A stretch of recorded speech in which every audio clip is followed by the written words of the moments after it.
The email arrived not with a scream, but with a sterile, deafening silence. The board feels your public image is no longer aligned with our family-oriented brand. Effective immediately, your consultancy is terminated. It was signed by a nameless HR representative, but the real author was crystal clear. Ilara's world, so carefully rebuilt, didn't shatter. It vaporized, leaving her standing alone in her sunny apartment, the ghost of a future that had just been stolen.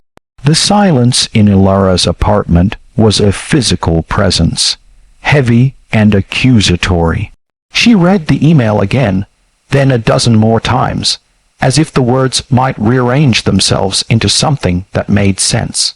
Julian's company, the one she had helped steer through a massive PR crisis just 6 months ago, the one run by the man who had whispered promises of partnership, of a life woven together.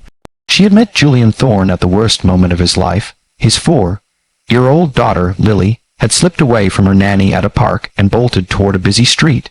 Ilara, sitting on a bench and finishing a business call, had seen the blur of a pink jacket, the screech of tires, and the sheer, unadulterated terror on the little girl's face.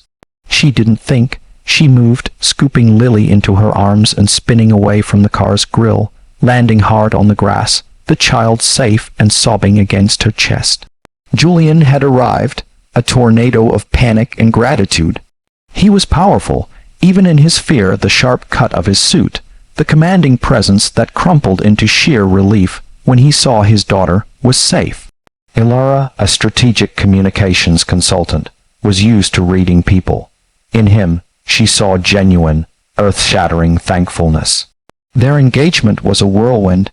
He called her his family's guardian angel. He integrated her into his world, not just as a fiancée, but as a brilliant mind. He brought her into his company, Thornfield Industries, to help soften its corporate image.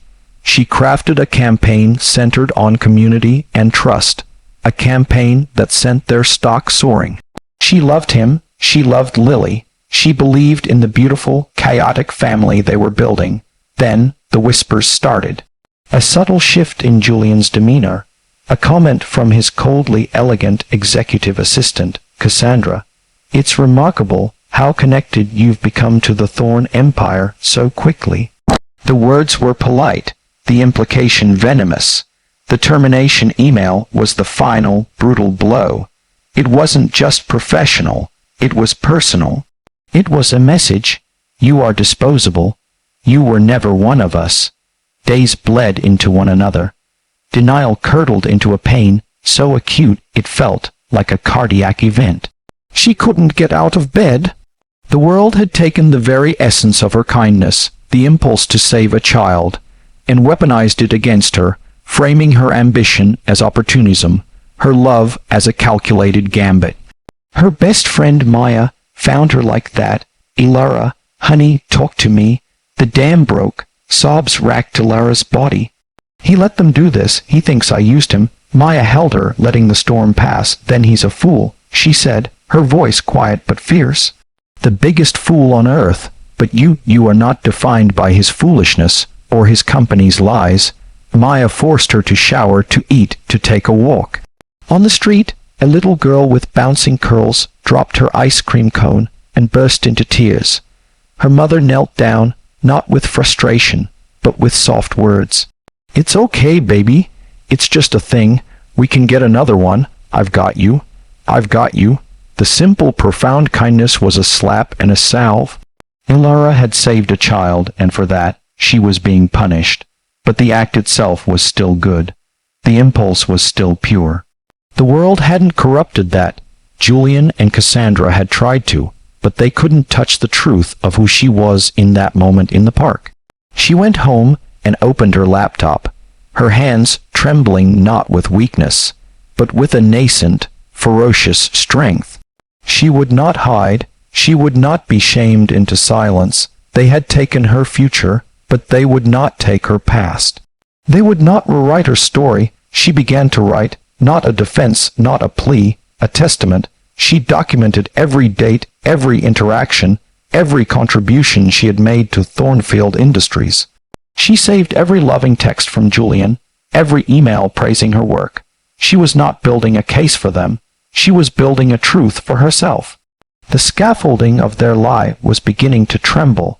The annual Thornfield Industries Future Foundations Gala was the event of the season. A glittering monument to corporate philanthropy and ego. Ilara watched the live stream from her couch, a cup of tea in her hand, her heart not calm, but steady.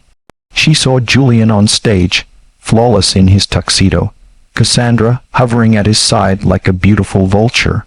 He spoke about family values, about trust, about the community.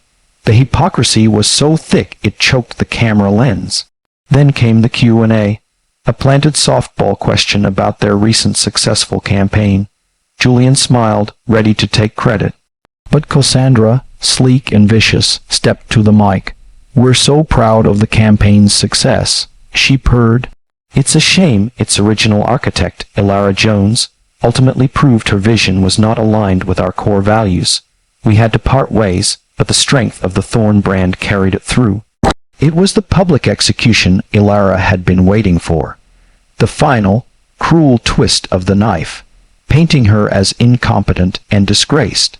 The host, looking uncomfortable, mumbled a thank you, but then a voice rang out from the back of the ballroom. "A question, Mr. Thorn." All cameras swiveled. It was a woman Ilara didn't recognize, holding a microphone. Julian, thrown, nodded curtly. "My question is about true alignment," the woman said. 6 months ago, a woman risked her life to save your daughter from being hit by a car. How does publicly slandering that woman and terminating her contract for specious reasons align with family values you're promoting tonight? The ballroom went dead silent. Julian's face drained of all color. The camera zoomed in, capturing every flicker of panic, every ounce of guilt. Cassandra tried to step forward, but Julian held up a hand, his composure shattered. He stared into the stunned silence, into the lenses that were broadcasting his ruin to the world. He looked like a man who had just seen his own soul and found it rotten. He began, his voice a hoarse crackle. "I made a catastrophic error in judgment." The admission hung in the air, seismic. "I allowed fear and corporate politics to override loyalty and love." He turned, directly addressing the camera, his eyes wide with a dawning, horrible clarity. "Ilara," he said, her name a prayer and a condemnation. "What I did was cowardly. It was wrong. You saved my daughter. You loved us, and I destroyed it to protect an image that wasn't even real. The board's decision was based on information I failed to correct. I am so sorry." He didn't fire Cassandra. He didn't try to explain. He simply turned and walked off the stage, leaving his empire, his reputation, and his fiancé in ruins. Ilara turned off the stream. There was no victory shout, no triumphant tears. There was a profound, echoing quiet. The world had just witnessed her vindication, but it paled in comparison to the peace she had found in herself days before. The emails started flooding in, job offers, interview requests, apologies from board members. She deleted them all. They were noise. A week later, a small package arrived.